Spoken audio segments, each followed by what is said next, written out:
नमस्कार, मैं हूं शिवेंद्र श्रीवास्तव और आप देख रहे हैं यूपी तक की इस खास सीरीज में आपका स्वागत है, जिसमें उत्तर प्रदेश की चर्चित हस्तियों के बारे में या चर्चित चेहरों के बारे में हम बताते हैं विस्तार से उनके जीवन की हर एक वो बात जो आपके लिए जानना जरूरी है। कैसे उनका आगे बढ़ना हुआ, कैसे वो अपराध की दुनिया में गए, कैसे राजनीति में गए या किसी दूसरे क्षेत्र में कैसे उन्होंने अपने आप को आगे बढ़ाया। इस कड़ी में हम आज जिसकी बात कर रहे हैं उसके ऊपर सबसे पहला मुकदमा तब दर्ज हुआ जब वो महज 17 साल का था। 47 साल की उम्र में वो सांसद बन गया। सांसद बनते ही जो उसने अपराध किया वो अपराध था एक विधायक की हत्या का, और ऐसा शख्स जिसके ऊपर उत्तर प्रदेश का पहला गैंगस्टर का मुकदमा दर्ज हुआ, जिसके बारे में कहा जाता था कि वो गैंगस्टर सांसद है। ऐसे शख्स की बात हम कर रहे हैं जिससे पुलिस थर थर कांपती थी। उत्तर प्रदेश का कोई भी माफिया गैंग जो उससे टक्कर लेने से डरता था। हम बात कर रहे हैं अतीक अहमद की, उसी अतीक अहमद की जिसने पहला मर्डर 17 साल की उम्र में किया। अतीक अहमद का जन्म साल 1962 में अगस्त में श्रावस्ती जिले में हुआ था। उत्तर प्रदेश के श्रावस्ती जिले में अतीक अहमद शुरुआत से ही बदमाश किस्म का ही शख्स था। उसने शुरुआती पढ़ाई करने के बाद पढ़ाई छोड़ दी क्योंकि उसका मन पढ़ाई में नहीं लगता था। जानकारी के मुताबिक अतीक अहमद ने सिर्फ 10वीं तक पढ़ाई की और उसके बाद अपराध की दुनिया में निकल गया। 17 साल की उम्र में जब उसने पहला कत्ल किया तो बहुत मामूली बात पर, और उसके बाद उसने मुड़कर नहीं देखा। अपराध के रास्ते पर इस तरह चला कि उसके लिए वापस लौटना मुश्किल था। अपराधियों के बारे में जानकारी रखने वाले कहते हैं कि जब कोई अपराधी राजनीति की राह पकड़ता है तो पहला काम यह करता है कि अपने ऊपर लगे अपराध के दागों को कैसे मिटाए। लेकिन अतीक के मामले में ये बिल्कुल उल्टा था। अतीक ने न सिर्फ अपने अपराध की फहरिस्त को बढ़ाया बल्कि सांसद रहते हुए भी उस पर मुकदमे दर्ज किए गए, और उसमें सबसे बड़ा मुकदमा था विधायक राजू पाल की हत्या का। दरअसल हम आपको बताते हैं, अपराध की दुनिया में चलते चलते अतीक अहमद ने हर तरीके का अपराध किया, चाहे वो हत्या हो, डकैती हो, लूट हो, फिरौती हो, या फिर जबरन धमकाने की बात हो, जमीन कब्जाने की बात हो, या फिर कोई और अपराध हो। हर अपराध में अतीक अहमद का दबदबा था। प्रयागराज, जिसे अब आज हम जानते हैं, इलाहाबाद शहर में अतीक अहमद का गैंग बढ़ता जा रहा था। उसके पास करीब 120 ऐसे शूटर थे जो किसी भी वक्त किसी को निशाना बना सकते थे, और उनकी सहारे उसने अपने गैंग को इतना बढ़ाया कि सिर्फ प्रयागराज में ही नहीं बल्कि उत्तर प्रदेश के लगभग हर जिले में, और उत्तर प्रदेश के बाहर बिहार, महाराष्ट्र और दूसरे स्टेट्स में भी अतीक अहमद के खिलाफ मुकदमों की फहरिस्त बढ़ती जा रही थी। अकेले उत्तर प्रदेश में ही अतीक अहमद के खिलाफ 50 से ज़्यादा मुकदमे दर्ज हैं, जिसमें प्रयागराज में गैंगस्टर के 1 दर्जन से ज़्यादा मुकदमे दर्ज हैं। उत्तर प्रदेश सरकार ने जब गैंगस्टर का कानून बनाया, उसके नियम कायदे बनाए, उसके हिसाब से सबसे पहला अपराधी अतीक अहमद था। यानी गैंगस्टर का पहला मुकदमा अतीक अहमद के खिलाफ दर्ज हुआ। 17 साल की उम्र में अपराध की शुरुआत करने के बाद उसने तरह तरह के अपराध किए। अपने गैंग को बढ़ाने के लिए अपने पुराने साथियों को उसने मिलाया, ऐसे ऐसे लोगों को ढूंढा जो उसके इशारे पर हत्या करने से चूकते नहीं थे। इस तरह से उसने वर्चस्व बढ़ाने के लिए हर उस अपराध में अपना कदम रखा जिससे लोग उससे डरें, और धीरे धीरे उसने अपना कद इतना बढ़ा लिया कि उत्तर प्रदेश की राजनीतिक पार्टियों को उसकी ज़रूरत महसूस होने लगी। ये वो वक्त था 80 का दशक, जब अतीक अहमद जैसे अपराधी राजनीतिक पार्टियों के लिए वरदान साबित होते थे। उनके बूते पर वोट इकट्ठा कराए जाते थे, उनके बूते पर सरकारें बनती थीं, और उनके बूते पर सरकार अपना काम भी करती थी। ऐसे में अतीक अहमद, मुख्तार अंसारी, मुन्ना बजरंगी, ब्रजेश सिंह जैसे माफिया खूब फल फूल रहे थे। उसी समय अतीक अहमद ने राजनीति में जाने का मन बनाया। 1989 में अतीक अहमद ने पहली बार चुनाव लड़ा और वो विधायक बना। उसके बाद लगातार कई बार उसने विधायकी का चुनाव लड़ा और वो जीतता गया।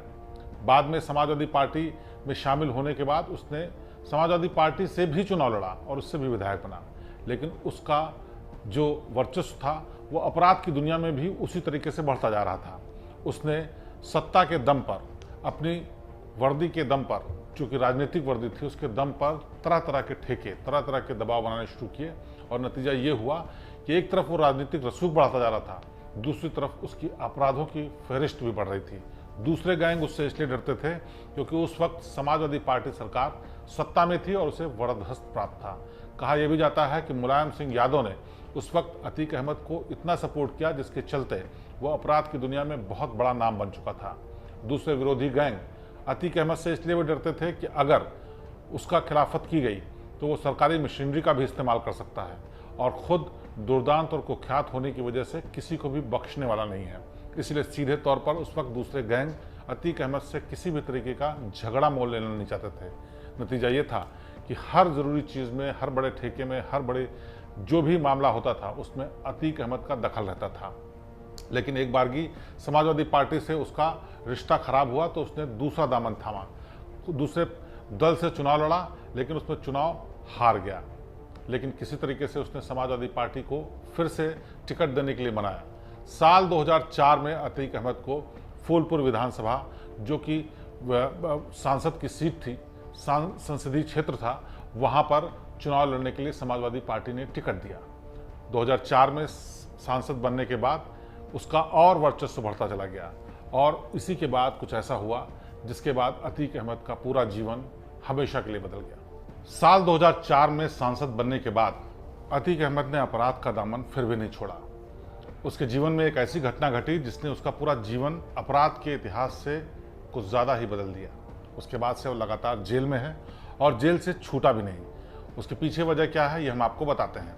साल 2004 में फूलपुर से सांसद बनने के बाद वो जब सीट खाली हुई तो उसके भाई अशरफ को समाजवादी पार्टी ने चुनाव में टिकट दे दिया और उसके खिलाफ बहुजन समाज पार्टी की तरफ से राजू पाल विधायक का चुनाव लड़ने के लिए उतरा। मुकाबला टक्कर का था और अतीक अहमद को लग रहा था कि उसका भाई बड़ी आसानी से जीत जाएगा। लेकिन अतीक अहमद की इमेज और माहौल को देखते हुए माहौल धीरे धीरे बिगड़ता जा रहा था। इस बीच अतीक और राजू पाल के समर्थकों के बीच क्षेत्र में कई बार विवाद भी हुआ, लेकिन चुनाव का दौर होने की वजह से इसको दोनों लोगों ने टाल दिया। लेकिन जब चुनाव हुए तो नतीजे कुछ ऐसे उलट आए कि अतीक अहमद का दिमाग पलट गया और उसको ये हार बर्दाश्त नहीं हुई। दरअसल उसका भाई अशरफ राजू पाल के खिलाफ खड़े होकर के चुनाव हार गया था, वो भी करीब 50,000 वोटों से। ये हार अतीक अहमद को बिल्कुल भी बर्दाश्त नहीं हो रही थी।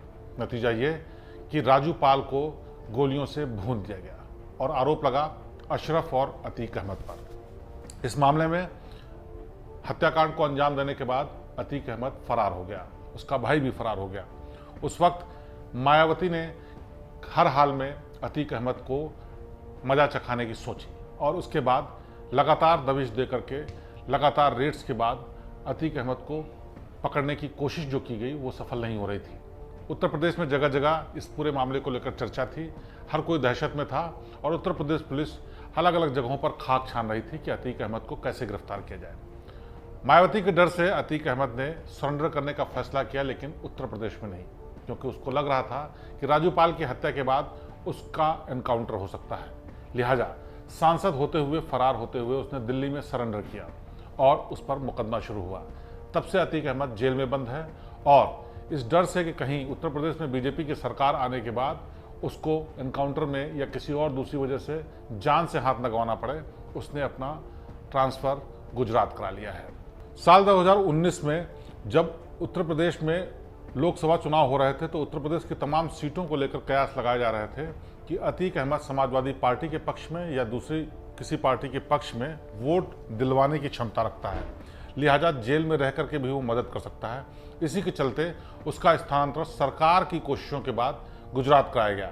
इस बीच उत्तर प्रदेश में योगी आदित्यनाथ की साल 2017 में ही सरकार आ गई थी और सरकार ने तय किया था कि जितने भी बड़े माफिया नेटवर्क हों, चाहे वो मुख्तार अंसारी के हों, मुन्ना बजरंगी हो, चाहे ब्रजेश सिंह हो और चाहे अतीक अहमद हों, उनको नेस्तनाबूद किया जाएगा। उनके एक एक करके अवैध कामों को बंद किया जाएगा। और इस कड़ी में उत्तर प्रदेश सरकार ने सबसे पहले शुरुआत की मुख्तार अंसारी के खिलाफ और इसी वक्त निशाने पर अतीक अहमद को भी लिया गया, जिसने पूर्वांचल के माफियाओं पर और इसके अलावा उत्तर प्रदेश के अलग अलग हिस्सों में जो बड़े माफिया थे, जिनके सालों साल से अवैध धंधे चल रहे थे, उनके खिलाफ कार्रवाई शुरू हुई।